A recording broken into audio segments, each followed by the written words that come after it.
Organização do Tratado de Atlântico Norte, a OTAN, é uma organização militar que serve absolutamente aos interesses dos Estados Unidos e de seus aliados da Europa.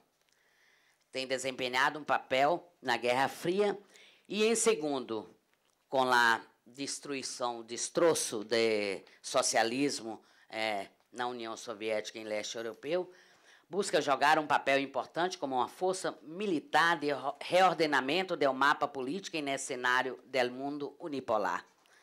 No ano em que se completam 60 anos desta máquina de guerra, o mundo passa por importantes transformações e a OTAN cada vez mais está modelada para apoiar com o uso da força os objetivos das grandes potências. Nascida no calor da Guerra Fria, a OTAN era um instrumento do imperialismo para ameaçar e, se necessário, atacar os países socialistas. E na década de 90, quando a ameaça socialista não existia mais, se materializa o novo papel da OTAN com um novo conceito estratégico. A partir do final da Guerra Fria contra a União Soviética, os defensores do imperialismo ligaram a afirmar que vivíamos um período de paz eterno. Luego, tais afirmações se mostraram como falsas, pois, como já afirmamos, a guerra é uma parte essencial da natureza do imperialismo.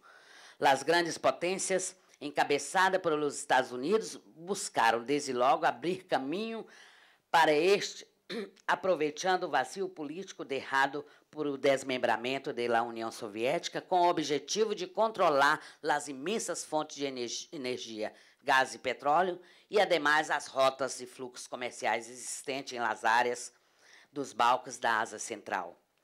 Neste período, a OTAN realiza sua conferência em Londres em 1990 e 91, quando mira sua nova configuração, assumindo explicitamente o caráter ofensivo para desempenhar o papel de uma força estratégica com capacidade operativa e ação fora do território dos países que lá constituem, para atuar como uma máquina de guerra e destruição a serviço das grandes potências imperialistas, principalmente dos Estados Unidos.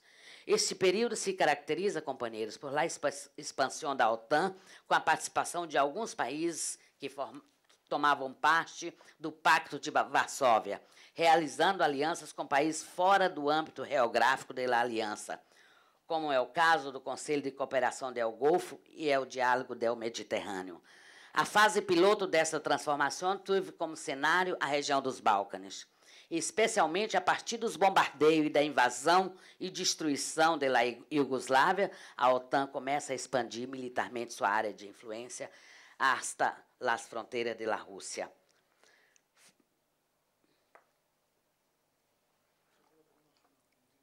Sim, ok, graças. Foi nesse contexto de novas alianças e de expansão que a OTAN, que o governo do presidente argentino Carlos Menem desenvolveu uma estratégia de aproximação da aliança militar. Segundo esta concepção, a Argentina solamente ganharia espaço no cenário internacional se tivesse uma política de alinhamento automático com os Estados Unidos, ou, como se dizia à época, mantivesse com a superpotência do Norte uma relação carnal, seja no âmbito econômico, seja em la esfera da política exterior ou da cooperação militar, como era comum em toda a nossa América. Não? Foram realizadas importantes oficinas e conferências no país para tratar da relação com a OTAN, mas várias autoridades argentinas participaram de conferências da OTAN, ainda que não membro, né?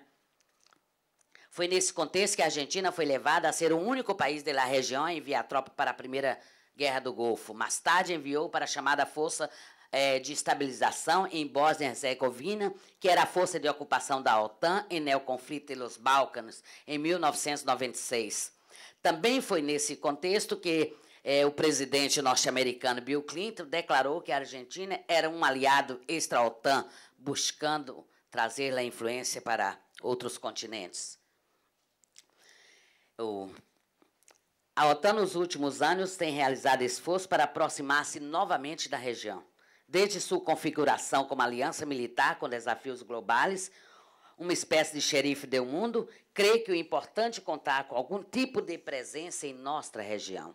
Em 2008, no auge da campanha contra as Fuerzas Armadas Revolucionárias de Colômbia, o ministro de Defesa colombiano, Juan Manuel Santos, declarou que seu país planejava enviar tropas ao Afeganistão e iniciar uma colaboração com a OTAN. Em semanas anteriores à nossa conferência, se fez pública a confirmação de que Colômbia enviaria soldados em um primeiro momento para cooperar com as forças de ocupação em Afeganistão. Isto poderia significar que a mediano prazo se estabelecerá uma cooperação de outro tipo de Colômbia, diferente com a OTAN.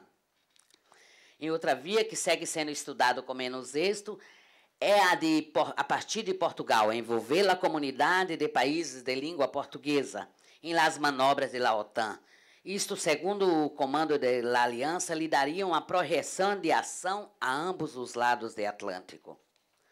Hoje em dia, no cenário internacional lleno de incertidumbre e contradições profundas, os pueblos do mundo devem tratar de fortalecer a consciência anti-imperialista, demonstrando que é algo próprio da natureza do imperialismo o uso da guerra para imponer seus desígnios e permanecer no centro do sistema internacional.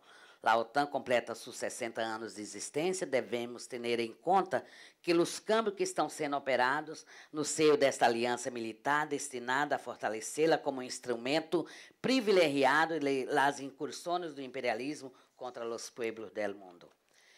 Na lógica do controle das principais rutas de comércio, saqueio de fontes de energia, as estruturas militares ao serviço do império se complementam. A quarta frota de marinha de guerra pode ser colocada à disposição da OTAN, caso eles entendam necessário, com a excusa de que alguns países da região podem estar a violar os direitos humanos, ou albergando terrorista, ou qualquer outro sofisma, outra mantra que podem inventar. Nossa região se caracteriza historicamente pelo esforço na defesa da paz. O sentimento geral dos pueblos que vivem em nossa região é de identidade com a paz, de solidariedade com os pueblos em luta. Companheiros e amigos, o imperialismo vive um momento de crises. A hegemonia norte-americana se põe em xeque. Estamos seguros de que, com a unidade das forças democráticas, progressistas e anti-imperialistas, podemos estabelecer um amplo frente internacional contra o império e seus instrumentos de guerra, e de uma ampla mobilização do pueblo pode derrotar o imperialismo. Estamos seguros que o imperialismo não é invencível e será derrotado, e um mundo de paz será conquistado. Muitas graças.